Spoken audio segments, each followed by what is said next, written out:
কয়েক মাস পূর্বে আমার জামিন হয়েছিল। এখন আমি ভাবছি আল্লাহ সুবহানাহু ওয়া তাআলার রহমত এবং তার যে ইচ্ছা, তিনি যে বান্দাদেরকে ভালোবাসেন তাদের কল্যাণের জন্য সবকিছু করেন। ওই সময় যদি আমি মুক্ত হতাম, সমালোচকরা বলতো সরকার তাকে ছেড়ে দিয়েছে আপোস করার জন্য। বিভিন্ন রকমের সমালোচকরা সমালোচনা করত। আল্লাহ সুবহানাহু ওয়া তাআলা চাইলেন তোমাকে এই সমালোচনার বোঝা নিয়ে বের হওয়া দরকার নেই, ইজ্জতের সঙ্গে বের হও। আল্লাহ সুবহানাহু ওয়া তাআলা সেজন্য ওই জালেম শাহীকে দেশ থেকে ত্যাগ করে দেশ থেকে বের করে দিয়ে আমাদেরকে আল্লাহ রাব্বুল আলামিন ইজ্জতের সঙ্গে বের করেছেন।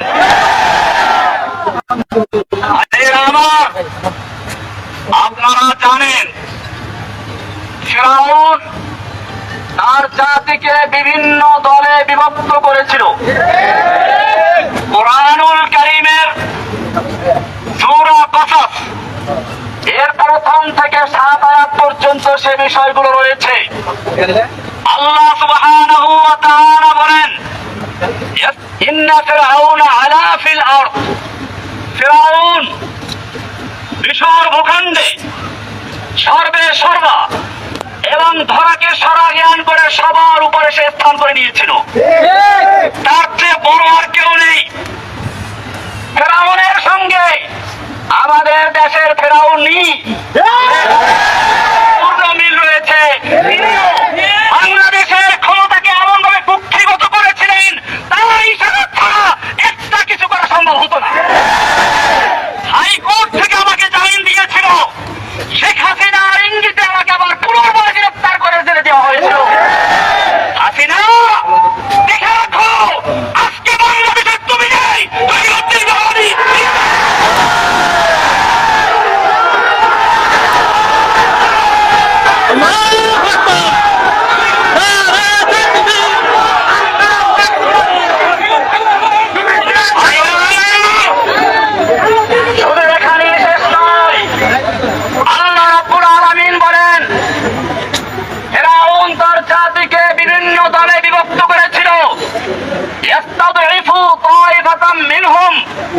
তাদের থেকে একটা দলকে সে দুর্বল করে রেখেছিল।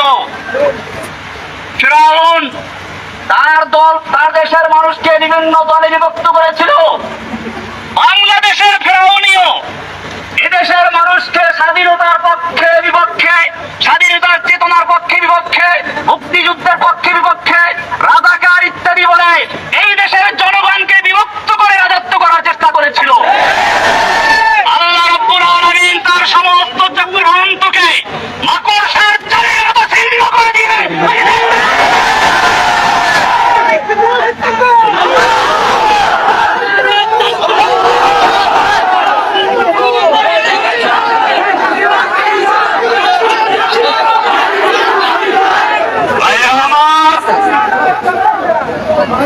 ইনশাআল্লাহ আপনাদের সঙ্গে কথা হবে, অনেক কথা হবে। আজকের এই স্বল্প পরিসরে একটা কথা বলতে চাই। আমি দীর্ঘদিন জেল থেকে বুঝেছি ইসলামের দুশমনরা দেখে না কে কোন দল করে, তারা সকলেই দেখে কে মুসলমানকে ইসলামের জন্য কথা বলে। এখন আমাদের প্রয়োজন, সবচেয়ে বেশি প্রয়োজন ঐক্যবদ্ধ হওয়া। সেজন্য আপনাদেরকে বলবো, পিছনের দিকে আমাদের তাদের সঙ্গে বিভিন্ন রকমের তিক্ততা ছিল, যারা আমাদের সমালোচনা করেছে, আমরা তাদের সমালোচনার জবাব দেব কাজের মাধ্যমে। সেজন্য মনে রাখবেন, এখন থেকে আমাদের স্লোগান হচ্ছে আব হামারা এক হি কাম ইন্তেকাম ইন্তেকাম। মনে আছে মাশাআল্লাহ? আমাদের একই কাজ হচ্ছে ইন্তেকাম, মানে প্রতিশোধ। কিন্তু এই প্রতিশোধ কিভাবে শুনুন, ভালো করে শুনুন। প্রতিশোধ মানে এই নয়, এটা স্বাভাবিক অর্থে বুঝে আসে। প্রতিশোধের প্রথম কাজ হচ্ছে আল্লাহর নবী সাল্লাল্লাহু আলাইহি ওয়াসাল্লাম মক্কা বিজয়ের পরে তিনি বিজয়ের বেশে মক্কায় দাঁড়ানো। সাহাবায়ে কেরাম 10,000 তরবারি উন্মুক্ত রেখে বসে আছেন, আল্লাহর নবী ইশারায় অপেক্ষা করছেন। আল্লাহর নবী মক্কার কাফেরদেরকে জিজ্ঞেস করলেন, ও মক্কার কাফেরেরা, আজকে তোমরা আমার থেকে কেমন আচরণ আশা করছো? মক্কার লোকেরা বলেছিল, একজন উত্তম ভ্রাতা, উত্তম চাচার থেকে যা আশা করা যায় আমরা তাই করছি। আল্লাহর নবী সাল্লাল্লাহু আলাইহি ওয়াসাল্লাম সেদিন বলেছিলেন, আজকে আমি সে কথাই বলবো যেই কথা বলেছিল আমার ভাই ইউসুফ আলাইহিস সালাম তার ভাইদেরকে হাতের নাগালে পাওয়ার পরে। ইউসুফ আলাইহিস সালামের ভাইয়েরা তাকে কুয়ায় নিক্ষেপ করেছিল, কিন্তু সেই ভাইয়েরা যখন তার হাতের মুঠোর ভিতরে চলে আসলো, ইউসুফ আলাইহিস সালাম তাদের ক্ষমা করে বলেছিলেন, লা তাসরিবা আলাইকুমুল ইয়াউম, আজকে তোমাদের বিরুদ্ধে আমাদের কোনো ক্ষোভ নেই, আমার কোনো ক্ষোভ নেই, যাও তোমাদের সকলকে আমি ক্ষমা করে দিলাম। আল্লাহর নবী সাল্লাল্লাহু আলাইহি ওয়াসাল্লাম মক্কার সেই বিজয় দিবসে, বিজয়ের মুহূর্তে যখন তার একটা ইশারা পেলে 10 লক্ষ তরবারি মক্কার কাফেরদেরকে কচু কাটা করে রক্তে রঞ্জিত করে ফেলতো, সেই সময় আল্লাহর নবী মক্কার কাফেরদেরকে উদ্দেশ্য করে বললেন, আজকে আমি তোমাদের সাথে সে কথাই বলছি যা ইউসুফ বলেছিলেন, যাও, লা তাসরিবা আলাইকুমুল ইয়াউম, আজকে তোমাদের বিরুদ্ধে আমার কোনো ক্ষোভ নেই, ইযহাবু আনতুমুত তুরাকা, যাও, আমি তোমাদের সকলকে সাধারণ করে ঘোষণা করলাম। अब हमारा एक ही काम इंतकाम इंतकाम, ক্ষমা। দ্বিতীয় নম্বর, এই ক্ষমা কিন্তু সকলের জন্য প্রযোজ্য ছিল না। আল্লাহর নবী সাল্লাল্লাহু আলাইহি ওয়াসাল্লাম সেই ক্ষমার দিনেও বলেছিলেন, কয়েকজন লোকের নাম ধরে ধরে এদের ক্ষমা নেই, এদেরকে জিহাদ মধ্যে শিখে আসতে হবে। আপনারা জানেন আল্লাহর নবী সাল্লাল্লাহু আলাইহি ওয়াসাল্লাম এখনো লোহার অস্ত্র মাথার থেকে খুলেন নাই।